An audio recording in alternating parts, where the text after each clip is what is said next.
Welcome to the Morning Smiles podcast. In these episodes, we discuss with other business professionals about the world of making conscious decisions, especially in social settings like conferences and work events. Morning Smiles isn't just a podcast. It's a movement from the visionaries behind Sober Life Rocks. Join us for stories and discussions that celebrate conscious living and, most importantly, keeping you smiling. Whether you're on your commute to or from work or just seeking some inspiration, we're here to make sure that you have a bright part of your day. So stay positive and remember, making the right choices today means smiling tomorrow. We are on this journey together with Morning Smiles.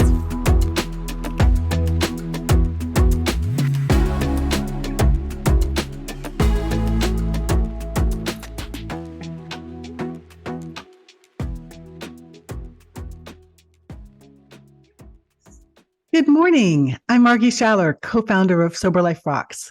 I want to welcome you today and let you know that you are not alone.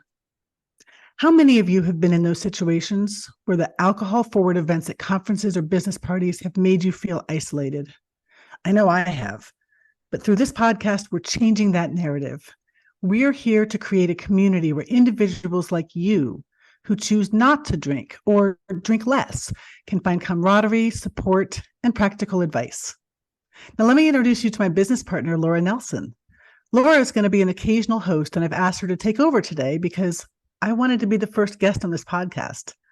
I thought the challenges I faced at meetings were unique, but now I know these are shared by many of you. So let's get the conversation started. Well, welcome, Margie, to your own podcast. So let me introduce you as our first guest. I'm super excited to be the first one to interview somebody on Sober Life Rocks and Morning Smile podcast. Thank you. Super excited to have you here. And what I want to do today is let's just hear your story on a future podcast. We're going to hear my story because we think that stories are so important to our listeners and to what we're talking about. So why don't you first paint a picture for me of what your drinking days were like in the beginning? Yeah. Well, the reality is I grew up with my mom who was an alcoholic. And my first drink was a sip out of her drink that was stashed in the refrigerator at 8 years old. I drank normally through high school, but by college, I was the chug champ of my sorority. You know, I was the party girl doing all the things. But in my 20s, when I got married, my husband and we used to have a friend who was a wine distributor. And he would bring over these bottles of wine, put brown wrappers around them, and we would have tastings in our home. And I would cook all the fancy foods that he told me to cook to pair with these wines. And so it was like this art experience.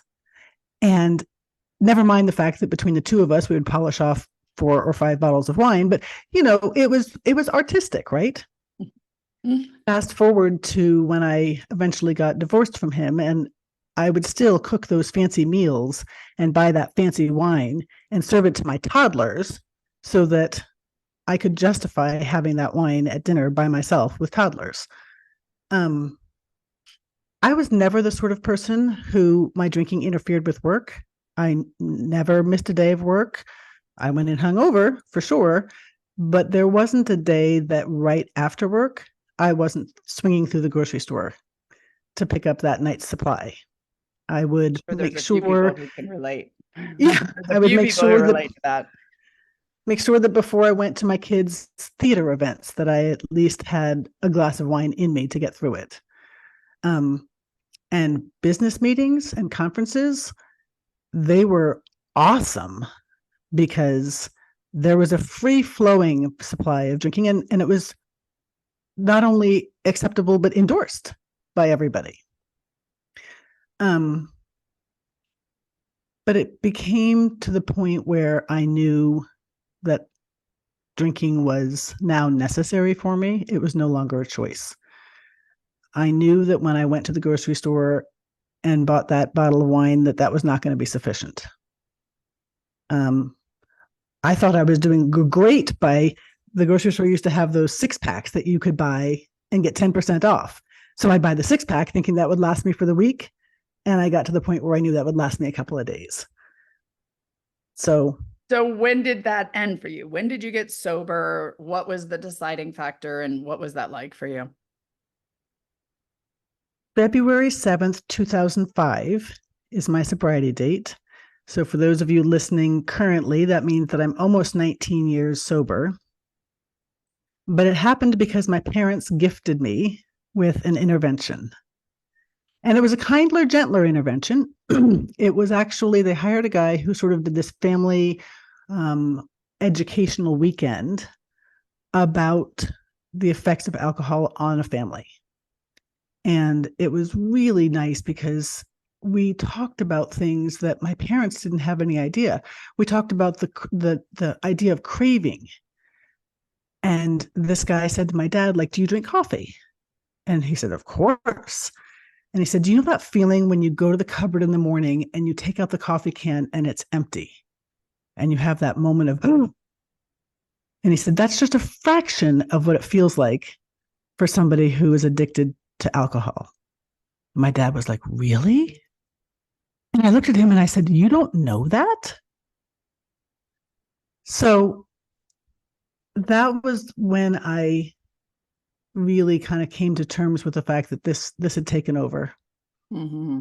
And I chose, with the support of my family and this interventionist, to do a 30-day inpatient, which was invaluable. And as a result of that, I chose to do an additional 30 days in a residential living where I could learn to cook dinner without that wine.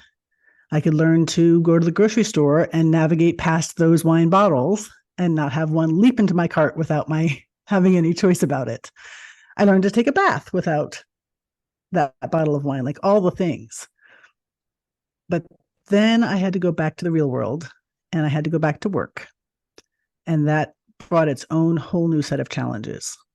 And I'm going to pivot for a second and just say that statistics show after our pandemic that there's more and more women, but adults, having to do rehab intervention, having to do, because we've been locked in houses for years and 5 o'clock started at noon, right? Yeah. As we were trying to navigate through being a mom at home, putting your kids to school and working. So just a side note that it's many people, their bar is the exterior bar that they went to. For me, my bar was my house. And so for me to be able to stay sober in my own house, I needed to really learn how to do things completely differently. totally. And the kids and the family and the work and all of that. So you got sober, you learned how to stay home and do you. But then the reality sets in of you still got to go to those business meetings. You still have to travel. I mean, one of the most prevalent places to drink is an airport, right? Yep. So how was that for you now out in society doing your work sober? Yep. I remember like it was yesterday, that first business meeting. I was brand new in dentistry. I had been hired by a dental implant company to run their education department. And so the first thing they wanted me to do was to go to one of the big major conferences and meet a bunch of our speakers and wine them and dine them, was the phrase I was given. And at this time, I was probably 6 months sober. So I flew to that conference, and the first thing I needed to do was to take out some of these speakers for one of these big fancy dinners. And as the host, of course, the first thing they do is hand me the wine list. And I froze. And I said, I'm not an expert here. Anybody else want to pick something? Good. That's a great move. Love it. Because I knew if I started perusing down my best friends, it was just going to be so triggering. Right. Very good. Thus began the questions, aren't you going to have some? And the answer was, no, I'm good. But I felt like everybody was looking at me. I felt like everybody was examining, why isn't she drinking? Mm-hmm. After hours events, same thing. Can I get you a drink?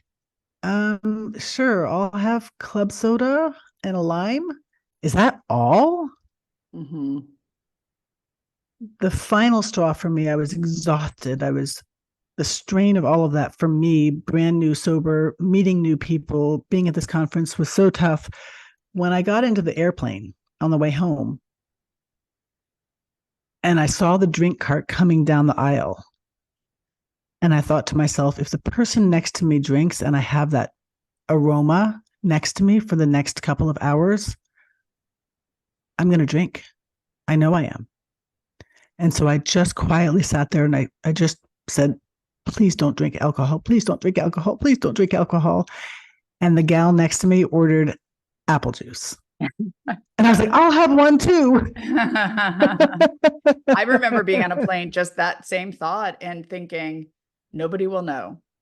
Nobody will know if I have that drink, but I would know, right? Yeah. I would know. And you knew that too. Yeah. Yeah.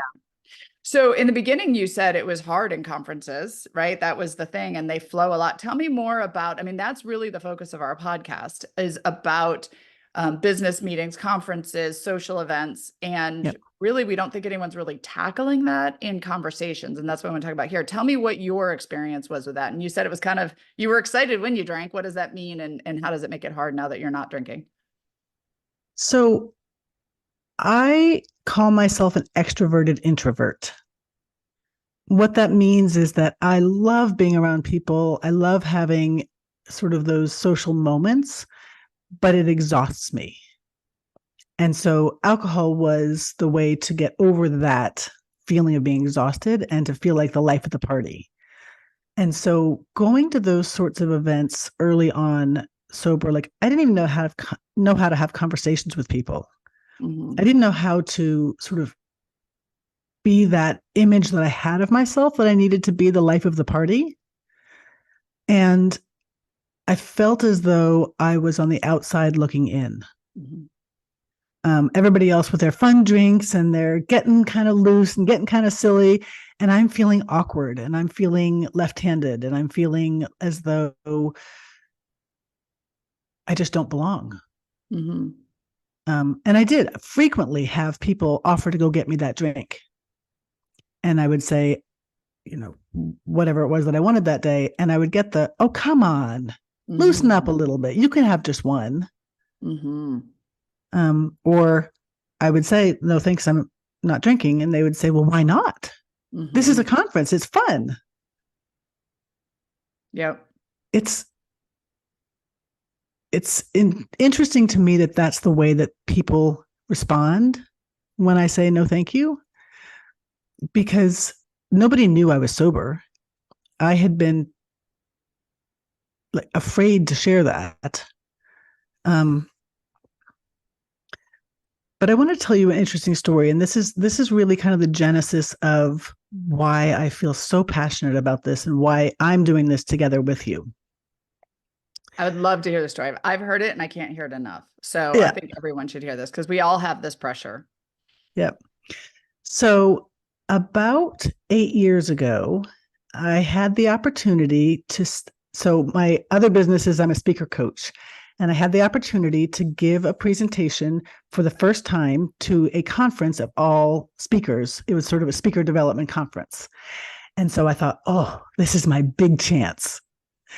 And what I know as a speaker coach is that if you're speaking in front of an audience that doesn't know you, the first thing you need to do is really just let them know who you are, what you're about, why you're there, what it is that's going to connect you to them. And so at that time, I was 10 years sober. And so I made the decision that the best thing for me to do was to really share my why story. Mm-hmm. So I'm going to tell you just a snippet of it, a version of it, not the whole thing, that I did at that conference. So what I said was, I grew up raised by a single mother who was an alcoholic. And as a result, our life had a high degree of chaos. She just was working and doing the best she could, but we didn't have sort of things in a regular routine. Like I remember going into her purse and grabbing money and riding my bike down to the 7-Eleven to go buy milk and bread and peanut butter for my brother and I, so we had something in the house because she had forgotten to go grocery shopping.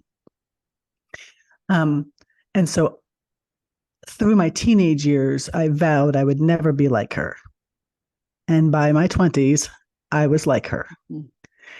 And I didn't have any of the adulting skills that normal family provide to their kids. And so between the alcohol and the lack of adulting skills, like I kind of made a mess out of my 20s. And I'm sure that there were people in my life who were there to provide guidance, but I didn't see them. Mm-hmm. And so it wasn't until I got sober that those mentors started showing up in ways that I could see them.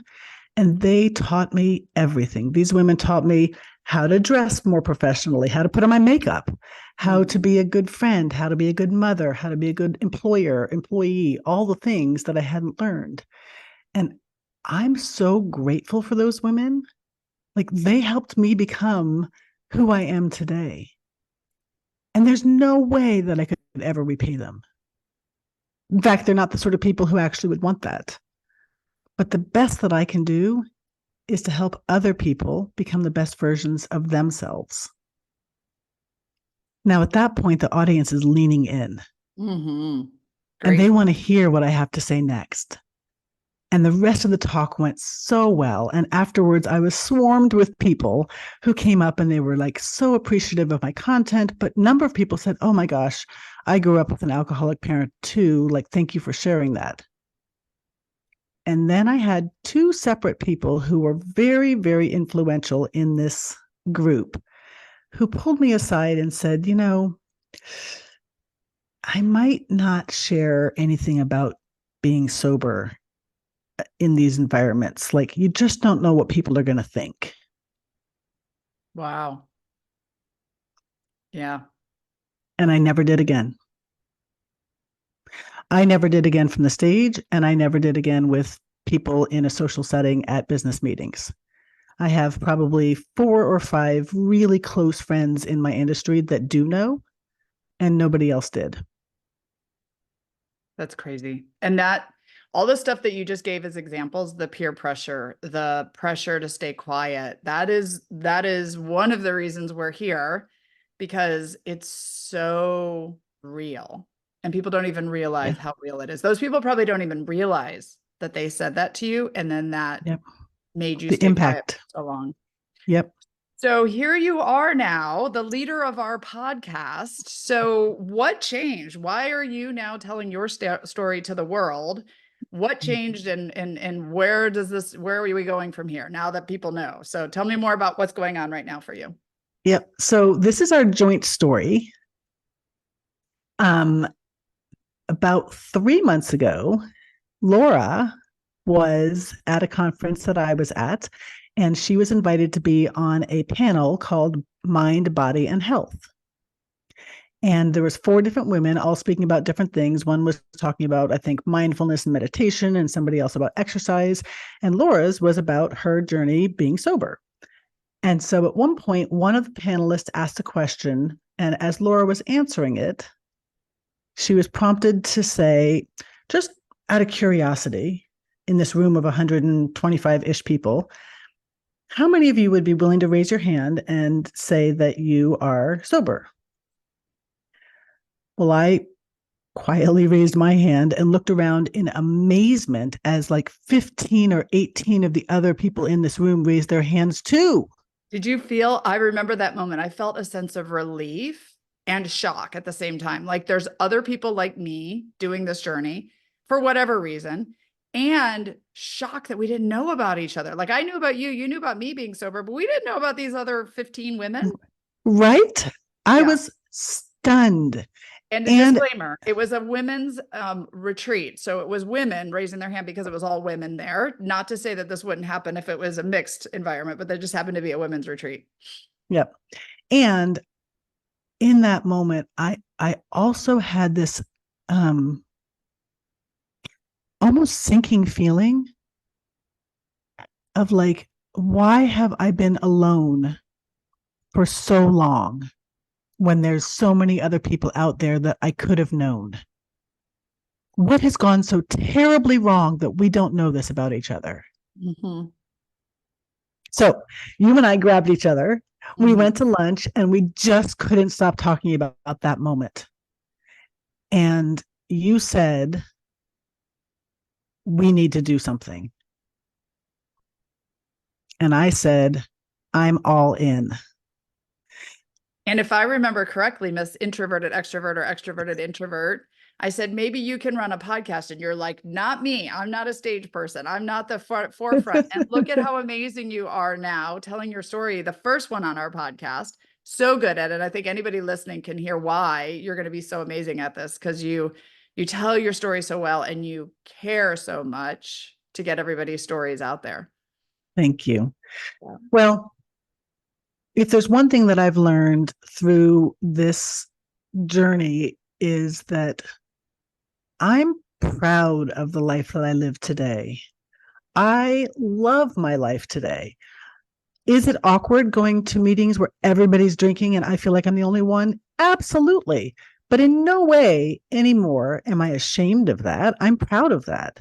Mm-hmm. And that's why, I want to take the stigma away. I want to shine the light on the success of people who have chosen not to drink for whatever reason, or who drink less, because we're bringing this to light, and hopefully more meetings will start offering more choices besides club soda or Coke. Right. I just saw a social media post about Jamie Lee Curtis, and she was talking about sobriety. And she said the best gift, that legacy she can leave for her children, is that she broke the chain and she's sober. And that's the biggest thing she's most proud of. And so you just mentioned this, like, you're proud of your life, and this is a huge accomplishment. And so congratulations. Yeah. Thank you. You were well ahead of me. We'll tell my story on a future podcast, but you were well ahead of me. But it's women and adults and humans and men and everybody who's breaking the cycle. Well, the cycle of drinking has been broken. I would now like to break the chain of silence. Mm-hmm.